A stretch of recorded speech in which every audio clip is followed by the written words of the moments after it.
My dear friends, today I want to talk to you about how to use our spiritual gifts to serve others. मेरे प्यारे दोस्तों, आज मैं आपको बताना चाहती हूँ कि हम कैसे दूसरों की सेवा करने के लिए अपने आत्मिक वरदानों का उपयोग करते चले जाएं। मैं ये बताऊंगी। We read in 1 Corinthians chapter 12 from verse 4 to 7, there are different kinds of gifts, but they are all given to the believers by the same Spirit. हम पढ़ते हैं पहला कुरिन्थियों अध्याय 4 से 7 तक। यहाँ पर अलग अलग तरह के वरदान बताए गए हैं, लेकिन ये एक ही आत्मा के द्वारा विश्वासियों को दिए गए हैं। There are different ways to serve, but they all come from the same Lord. ये तो सेवा करने के लिए अलग अलग तरीके हैं, लेकिन ये एक ही परमेश्वर से आते हैं। There are different ways the Spirit works, but the same God is working in all these ways in all people. आत्मा बहुत अलग अलग तरह से काम करता है, लेकिन वही परमेश्वर है जो इन सभी तरीकों से इन सब लोगों में काम करते हैं। The Holy Spirit is given to each of us in a special way. पवित्र आत्मा हम में से हर एक को बहुत ही विशेष तरीके से दिया गया है, पवित्र आत्मा में दिया गया है। That is for the good of all. और ये तो सभी लोगों की भलाई के लिए है। Yes, my dear friends, God gives us not only gifts and talents, but He gives us spiritual gifts. हाँ मेरे दोस्तों, परमेश्वर केवल हमें वरदान या फिर ऐसी महारत ही नहीं देते हैं, पर वो हमें आत्मिक वरदान भी देते हैं। वो हमें आत्मिक वरदान प्रदान करते हैं। It is given to each one of us in a special way. ये हम में से हर एक को दिया गया है बहुत ही विशेष तरीके से, And it is for the good of all. और ये तो सभी की भलाई के लिए, सब लोगों की भलाई के लिए है। Just as each part of our human body has a unique function, जैसे हमारे मानवीय शरीर के हर एक अंगों का अलग अलग काम होता है, we as God's people possess spiritual gifts. हम परमेश्वर के लोग होने के नाते हम आत्मिक वरदानों को प्राप्त करते हैं, Which is used to edify, strengthen people and serve them. जो कि लोगों को उन्नति देने के लिए, उन्हें बल देने के लिए और उनकी सेवा करने के लिए होते हैं। Yes, God uniquely equips us with gifts, talents, skills and passions. परमेश्वर हमें बहुत ही अद्भुत रीति से वरदान, महारत, खासियत और जिज्ञासा के द्वारा भरते हैं। And we as children of God have the opportunity to use it to point people to Jesus. और हम परमेश्वर की संतान होने के नाते हमारे पास में ये मौका होता है कि हम इनका उपयोग करें और लोगों को यीशु मसीह की ओर लेकर आएं। Now more than ever, people need to feel and taste the love of God. अब तो पहले से भी ज्यादा बहुत बड़ी जरूरत है कि लोग परमेश्वर के प्रेम को महसूस करें और उसका स्वाद लें। Many times we ask God to fill us with His gifts so that our problems will go away. कई बार हम परमेश्वर से मांगते हैं कि वो हमें इन सारे वरदानों से भर दे, ताकि हमारी जो समस्याएं हैं वो सारी समस्याएं दूर हो जाएं, So that our weaknesses will go away. ताकि हमारी जो कमजोरी है वो दूर हो जाए। But God equips us with these spiritual gifts to serve others. लेकिन परमेश्वर दूसरों की सेवा करने के लिए हमें इन सारे आत्मिक वरदानों से भरते चले जाते In the हैं। same way, God has equipped each one of you with special gifts. इसी तरह से परमेश्वर ने आप में से हर एक को बहुत ही विशेष ऐसा वरदान दिया हुआ है। Never compare yourself with someone and say, "Oh, I am not able to be like them." आप कभी अपनी तुलना दूसरों के साथ मत कीजिए। आप कभी ये मत कहिए कि मैं उनके जैसे नहीं कर पाता हूँ, And stop what you're doing. और आप जो कर रहे हैं उसे ऐसे ही करना बंद न कर दें, But continue to look inside and see what God has placed in you. लेकिन निरंतर अपने अंदर में झांक कर देखिए कि परमेश्वर ने आपके लिए या आपके अंदर क्या रखा है। God blesses and entrusts each one of us with influence, talent, power and spiritual gifts. परमेश्वर ने हम में से हर एक के अंदर प्रभाव, महारत, सामर्थ और आत्मिक वरदान दिए हैं। Not for ourselves, ये तो केवल हमारे लिए नहीं हैं, but to glorify Him and His kingdom. लेकिन ये तो उसकी महिमा के लिए और उसके राज्य की महिमा के लिए है, To build His kingdom. कि उसके राज्य को बनाते चले जाएं। Yes, my dear friends, He gives us these spiritual gifts to serve Him. हाँ मेरे प्यारे दोस्तों, वो हमें ये आत्मिक वरदान देते हैं कि हम उसकी सेवा करें। We see in 1 Peter 4:10, हम पहला पत्रस 4:10 में ये देखते हैं, as each has received a gift, use it to serve one another as good stewards of God's varied grace. जिसको जो वरदान मिला है वो उसे परमेश्वर के नाना प्रकार के अनुग्रह के भले भंडारियों के समान एक दूसरे की सेवा में लगाए। Yes, my friends, the Bible lists out several spiritual gifts that we receive. हाँ मेरे दोस्तों, बाइबल में ऐसे बहुत से आत्मिक वरदान हैं जिन्हें हम प्राप्त करते हैं। How do we determine our gift? हम कैसे अपने वरदानों को ढूंढ निकालें, उसे निश्चित करें। You read about these gifts in Romans 12, आप रोमियो अध्याय 12 में इन वरदानों के बारे में पढ़ते हैं। 1 Corinthians 12, पहला कुरिन्थियों अध्याय 12 में भी and Ephesians 4. और इफिसियों अध्याय 4 में We read about the gift of leadership, हम अगुवेपन के वरदान के बारे में पढ़ते हैं administration, और प्रबंधन के वरदान के बारे में mercy, और दया के वरदान के बारे में, faith, healing, विश्वास और चंगाई के वरदान के बारे में, the gift of miracles, और चमत्कार करने के वरदान के बारे में, apostleship, pastoring, teaching, evangelism, प्रेरित, पास्टर, प्रचारक, सुसमाचार प्रचार करना, exhortation, prophecy, giving, tongues.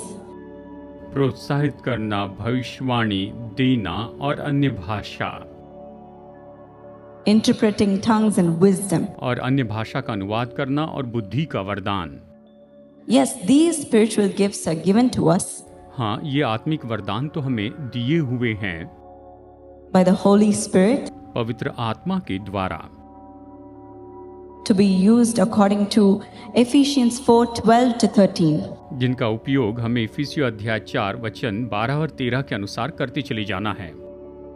Equip the saints for the work of the ministry, to build up the body of Christ until we all reach unity in the faith and in the knowledge of God's Son, growing into maturity with the stature measured by God Christ's fullness. जिससे पवित्र लोग सिद्ध हो जाए और सेवा का काम किया जाए और मसीह की देह उन्नति पाए, जब तक कि हम सबके सब विश्वास और परमेश्वर के पुत्र की पहचान में एक न हो जाएं और एक सिद्ध मनुष्य न बन जाएं और मसीह के पूरे डिलडौल तक न बढ़ जाएं। So there are two types of gifts that God has placed in us. तो देखिए, दो तरह के वरदान हैं जो परमेश्वर ने हमारे अंदर रखे हुए हैं। So one we read about the spiritual gifts, तो एक जो हमने यहाँ पर पढ़ा है आत्मिक वरदानों के बारे में, that is given to us through the Holy Spirit. जो हमें पवित्र आत्मा के द्वारा दिए गए हैं। And the next one is our natural talents and abilities, which we often call as gifts.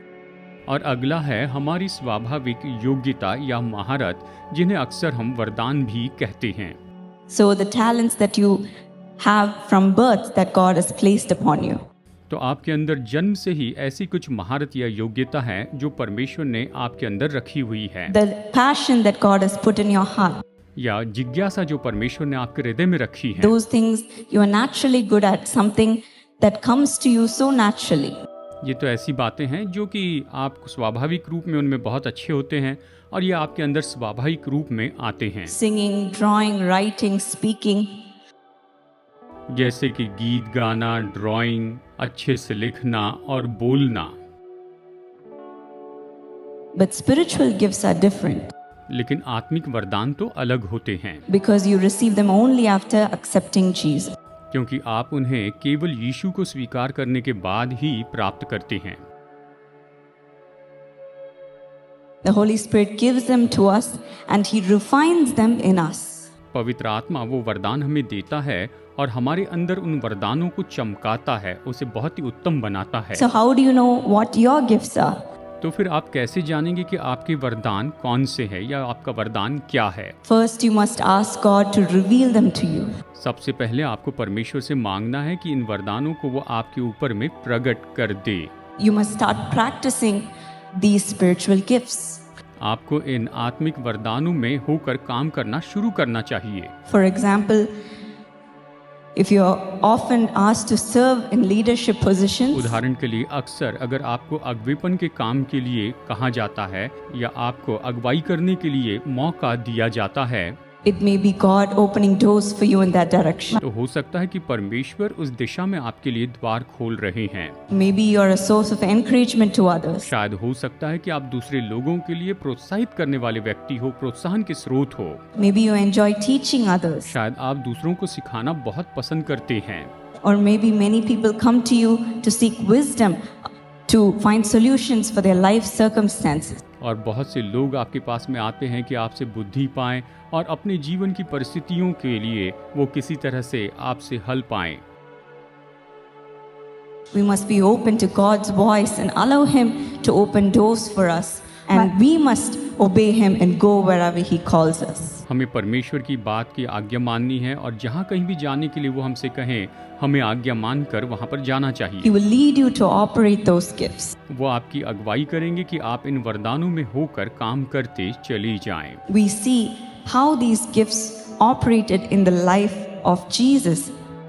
हम ये भी देखते हैं कि किस तरह से ये वरदान प्रभु यीशु मसीह के जीवन में काम कर रहे थे। When He was in this world, He was completely empowered by the Holy Spirit. जब वो इस संसार में थे तो वो पवित्र आत्मा के द्वारा पूरी रीति से सामर्थ्य पाए हुए थे। Jesus' entire earthly ministry was empowered by the Holy Spirit, starting from His miraculous birth. यीशु मसीह की इस पृथ्वी पर की पूरी सेवकाई तो पवित्र आत्मा से भरी हुई थी और इसकी शुरुआत तो उसके चमत्कारी जन्म के द्वारा हुआ। As we see in Luke 1:35. जैसे हम लूका अध्याय 1:35 में देखते हैं। And as we see at His baptism, the Holy Spirit came upon Him and led Him into the wilderness to defeat the temptation of Satan. और हम देखते हैं उसके बपतिस्मा के समय में पवित्र आत्मा उसके ऊपर उतर आया ताकि जंगल में शैतान की परीक्षा के समय उसे हरा And सके। then He went to a synagogue in Nazareth where He read from Isaiah 61, which said that the Holy Spirit would be upon Jesus. और फिर वो नाजरत के एक आराधनालय में गए और वहाँ पर यशायाह अध्याय 61 में से पढ़ा, जहाँ पर लिखा था कि पवित्र आत्मा यीशु के साथ होगा। After he read the prophecy, he said, "The prophecy has been fulfilled." इस भविष्यवाणी को पढ़ने के बाद उसने कहा कि ये भविष्यवाणी अब पूरी हो गई है। And we read in Matthew 12:28 and Acts 10:38. हम पढ़ते मत्ती 12:28 में और प्रेरितों के काम 10:38 में That he was anointed by the Holy Spirit to proclaim good news, to drive out demons and to heal the sick. कि वो तो पवित्र आत्मा के द्वारा अभिषेक पाए थे कि सुसमाचार प्रचार करें, दुष्ट आत्माओं को निकाले और बीमारों को चंगाई दे। Throughout his earthly ministry and even in his death and resurrection, Jesus served by the power of the Holy Spirit. अपने पृथ्वी पर की पूरी सेवकाई के समय और यहाँ तक कि यीशु की मृत्यु और पुनरुत्थान के समय यीशु मसीह ने पवित्र आत्मा के सामर्थ्य के द्वारा काम किया। Even when he was in sorrow and when he was joyful, it was through the Holy Spirit, as we see in Luke 10:21. लूका 10:21 में हम देखते हैं कि जब वो बहुत ही शोकित थे या जब वो बहुत आनंदित थे, उस समय भी वो पवित्र आत्मा से भरे हुए थे। Just as the Spirit worked in Jesus' life, जैसे कि पवित्र आत्मा ने यीशु मसीह के जीवन में काम किया, He will carry out what God has for us and wants to do in our lives in the same way. वो हमारे जीवन में भी बिल्कुल वैसे ही काम करेगा जैसे परमेश्वर चाहते हैं। परमेश्वर ने जो हमारे लिए रखा है वो पवित्र आत्मा उसे हमारे जीवन में पूरा करता जाएगा। We see the success of the disciples after receiving the Holy Spirit. पवित्र आत्मा प्राप्त करने के बाद में हम चेलों की सफलता को देखते हैं। We read in Hebrews 2:4. हम इब्रानियों अध्याय 2:4 में इस तरह से पढ़ते हैं, God also testified to it by signs, wonders, and various miracles. साथ ही परमेश्वर भी अपनी इच्छा के अनुसार चिन्हों और अद्भुत कामों और नाना प्रकार के सामर्थ के कामों और पवित्र आत्मा के वरदानों के बांटने के द्वारा इसकी गवाही देता रहा। Yes, and the gifts of the Holy Spirit distributed according to His will. और निश्चय ही पवित्र आत्मा के जो वरदान है वो तो उसकी इच्छा के अनुसार बांट दिए जाते हैं। God will empower you today with His Spirit to see these signs, wonders, and miracles. और आज परमेश्वर आपको अपनी आत्मा की सामर्थ से भर देंगे कि आप चिन्ह, चमत्कार और अद्भुत कामों को देखते चले जाएं Through the gifts of the Holy Spirit. पवित्र आत्मा के वरदानों के द्वारा। Do you want that for yourself? क्या आप अपने लिए ये चाहते हैं? If you want that, will you stand up with me and receive it from the Lord as we pray? अगर आप ये पाना चाहते हैं तो खड़े हो जाएं और प्रभु यीशु मसीह के नाम में हम इसे प्राप्त कर लें। For a few minutes, shall we ask God to fill us with His आइए Spirit? कुछ पल के लिए हम प्रभु से मांगे कि वो हमें अपनी आत्मा से भर दें। Lord Jesus, we ask you to fill us with your Holy Spirit, Lord. प्रभु यीशु, हम मांगते हैं कि आप हमें अपनी पवित्र आत्मा से भर दीजिए। We want you to cover us completely with yourself, Lord. हम चाहते हैं प्रभु कि आप हमें अपने आप से पूरी तरह से ढांक दें। Lord, whatever gifts you've given to your children, I pray that you will reveal it to them right now. आपने अपनी संतानों को जो भी वरदान दिए, मैं प्रार्थना करती हूँ प्रभु, इन वरदानों को आप अपनी संतानों पर प्रकट कीजिए। Open the right doors for them, Lord, इनके लिए सही द्वार खोलिए प्रभु, for them to go and serve the people, कि ये जाकर लोगों की सेवा कर सकें, to prepare the world for your coming, Lord. कि संसार को आपके आगमन के लिए तैयार कर सकें। Right now, will you dedicate yourself for this service? आइए अपने आप को इस सेवा के काम के लिए समर्पित कर दें। And will you ask Him to fill you with the Spirit? आप उससे कहिए कि वो अपनी आत्मा से आपको भर दें। Right now, the presence of the Lord is here. अभी इस समय परमेश्वर की उपस्थिति यहाँ पर है। Come on, ask Him. Come on, ask Him. आइए उससे मांगिए, उससे मांगिए। Lord, fill me, Lord. प्रभु मुझे भर दीजिए, Fill me with the gifts of the Holy Spirit, मुझे Lord. पवित्र आत्मा के वरदानों से I भरिए। want to serve you, मैं Lord. आपकी सेवा करना चाहता हूँ या चाहती हूँ। I want to मैं prophesy. भविष्यवाणी करना चाहता हूँ। I want the gift of wisdom. मैं बुद्धि का वरदान प्राप्त करना चाहता हूँ। I want the gift of faith. मैं विश्वास का वरदान चाहता हूँ या चाहती हूँ। I want the gift of healing. मैं चंगाई का वरदान पाना चाहता हूँ। I want the gift of tongues. मैं अन्य भाषा का वरदान पाना चाहता हूँ। I want to interpret the tongues. मैं अन्य भाषाओं का अर्थ बताना चाहता हूँ। I want the gift of discerning of spirit. मैं आत्माओं की परख का वरदान पाना चाहता हूँ या चाहती हूँ। Fill me, Lord. मुझे भर दीजिए प्रभु, Fill me, मुझे Lord. भर दीजिए प्रभु। All the gifts, fill me, Lord. सारे वरदानों से आप मुझे भर दीजिए प्रभु। Thank Him and receive His Holy Spirit that is filling you right now. धन्यवाद दीजिए और उसकी पवित्र आत्मा को प्राप्त कर लीजिए जो अभी इस समय आपको भरते जा रहा है। Jesus, come and fill your people, Lord. प्रभु आकर अपने लोगों को भर दीजिए। Fill your people, Lord. प्रभु आकर अपने लोगों को भर दीजिए। Let them be filled with your presence, Lord. प्रभु ये आपकी उपस्थिति से भर जाएं। Thank you for your promise for today. आज की आपकी प्रतिज्ञा के लिए हम आपको धन्यवाद देते हैं। We commit ourselves to your care. हम अपने आप को आपकी परवाह में सौंपते हैं। In Jesus' name I pray. यीशु के नाम में प्रार्थना करते हैं। Amen. आमीन। God bless you. प्रभु आपको आशीष दे।